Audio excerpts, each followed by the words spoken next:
पैसों वाला कूलर।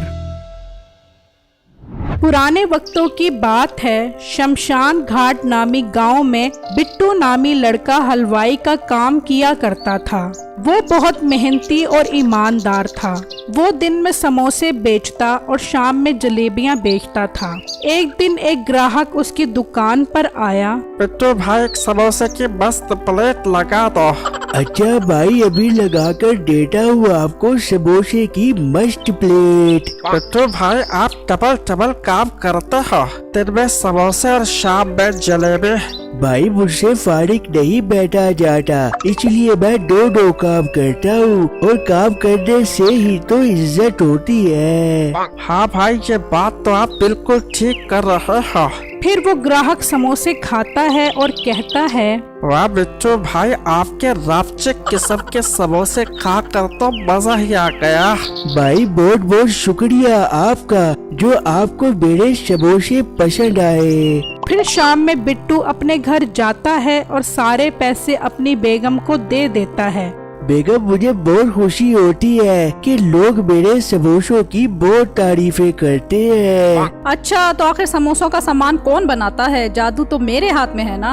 हाँ बेगम, तुम ठीक कह रही है, सारा सामान तो तुम ही बनाती हो।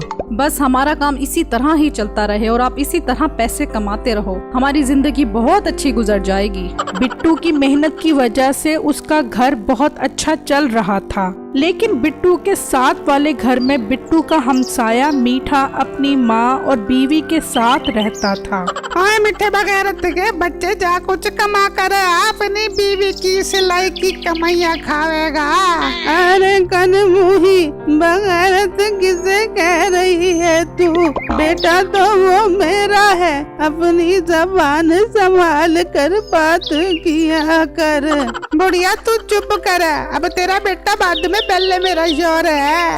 लड़ो लड़ो, तुम दोनों आपस में लड़ के मर जाओ और मेरी जान छोड़ो। तुम्हारी रोज रोज की चिक चिक सुनकर तंग आ गया हूँ। तो कुछ काम कर, साथ वाले बिट्टू को देखा कितना अच्छा कबाबे है। अरे आसाइश है उसके घर में। तू मुझे उस बिट्टू मोटे के ताने न दिया कर, मेरे अंदर उससे ज्यादा सलाहियतें हैं, बस मैं शो नहीं करता।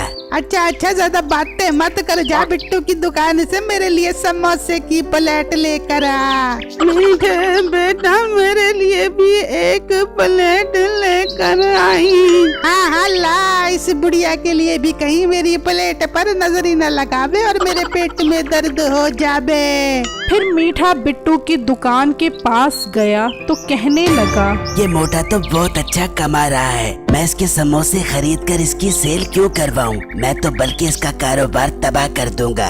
इसकी वजह से मुझे रोज ताने सुनने पड़ते हैं, ना इसकी दुकान रहेगी और ना ही मुझे ताने मिलेंगे। फिर रात में मीठा चुपके से बिट्टू के घर आया जब वो सो रहे थे और उसके समोसे वाले सामान में पेट खराब करने वाली दवा मिला दी और सोचने लगा, अब मजा आएगा जब लोग इसके समोसे खाएंगे और बाद में ये लोगों से मार खाएगा।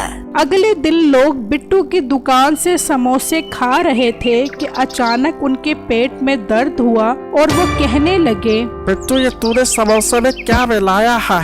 हमारे तो पेट में दर्द हो गई है। भाई कसम से मैंने इसमें कुछ नहीं मिलाया। बकवास मत कर अपने। फिर उन्होंने बिट्टू को खूब मारा और उसको किसी वीरान जगह पर फेंक दिया। बहुत अच्छा हुआ इसके साथ, अब आया मजा। फिर मीठा अपनी बेगम के पास गया और उसे सब कुछ बता दिया।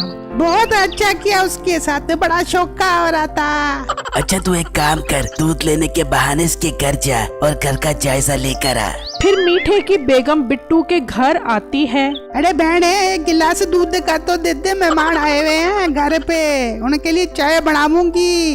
अच्छा बहन, मैं अभी दूध ला कर देती हूँ। फिर बिट्टू की बीवी दूध लेने गई तो मीठे की बीवी उसका घर देखकर जल गई और सोचने लगी, ये तो बहुत मजे वाली जिंदगी गुजार रहे हैं, अच्छा हुआ इनके साथ अब इन्हें पता चलेगा। इतने में उसकी बीवी दूध ले आई और वो दूध लेकर चली गई। वहाँ बिट्टू को होश आया तो उसने देखा कि उसके साथ एक कूलर पड़ा है। यार ये कूलर यहाँ क्या कर रहा है? लगता है ये मेरे लिए ही है। मैं इसे अपने साथ ले जाता हूँ। फिर बिट्टू उस कूलर को अपने साथ घर ले आया और अपनी बेगम को सारा माजरा बताया। ये हमारे साथ किसी ने शरारत की है, हमने तो किसी का कुछ नहीं बिगाड़ा। हाँ बेगम, इन्होंने मेरी सारी दुकान भी तोड़ दी है और अब हमारा सारा काम खत्म हो गया है। तेरे पास जितने पैसे हैं वो संभाल कर रख। अब हमें अपना गुजारा करने के लिए इनकी जरूरत पड़ेगी। फिर आहिस्ता आहिस्ता बिट्टू के घर का सारा सामान बिक गया और नौबत फाको तक आ गई। फिर मीठे की बीवी ने उनके घर की हालत देखी तो बहुत खुश हुई और मीठे को जाकर बताया, देखा मेरा फार्मूला काम कर गया, अब मजा आएगा इसकी फकीरी वाली जिंदगी देखने का।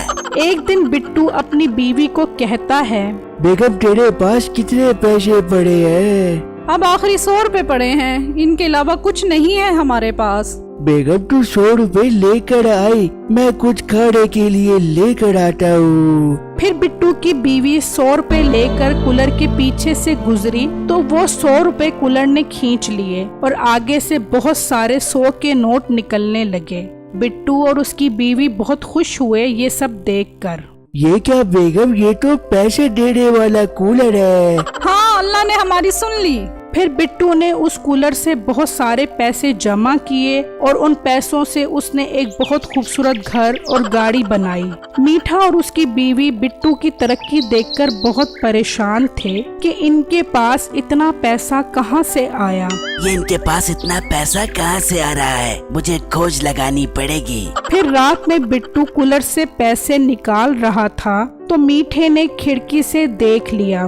अच्छा, तो ये इस कूलर से अमीर हो रहा है। अब मैं इसका कूलर चोरी कर लेता हूँ ताकि मैं भी अमीर हो जाऊँ बगैर किसी मेहनत के। फिर आधी रात में मीठा चुपके से उसके घर आया और कूलर उठाकर अपने घर ले गया और अपनी बीवी को कहा, बेगम वो इस कूलर से पैसे निकालता है, तू अपना सारा सोना और सारे पैसे लेकर आ, मैं अभी इसमें डालूंगा और आगे से बहुत ज्यादा सोना और पैसे मिलेंगे। फिर उसकी बीवी सोना और पैसा ले आई और कूलर के पीछे डाल दिया, लेकिन कोई सोना और पैसा नहीं आया। ओए कूलर के बच्चे, जल्दी से सोना और पैसे दे, जल्दी दे वरना मैं तुझे नहीं छोड़ूंगा। और कूलर के अंदर से आवाज आई, मैं लालची लोगों को पैसे नहीं देता।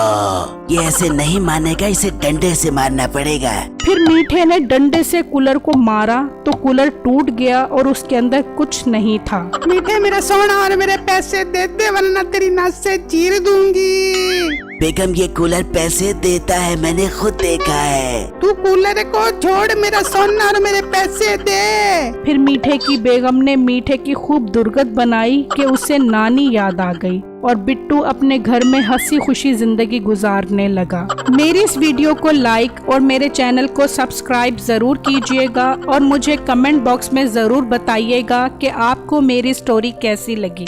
शुक्रिया।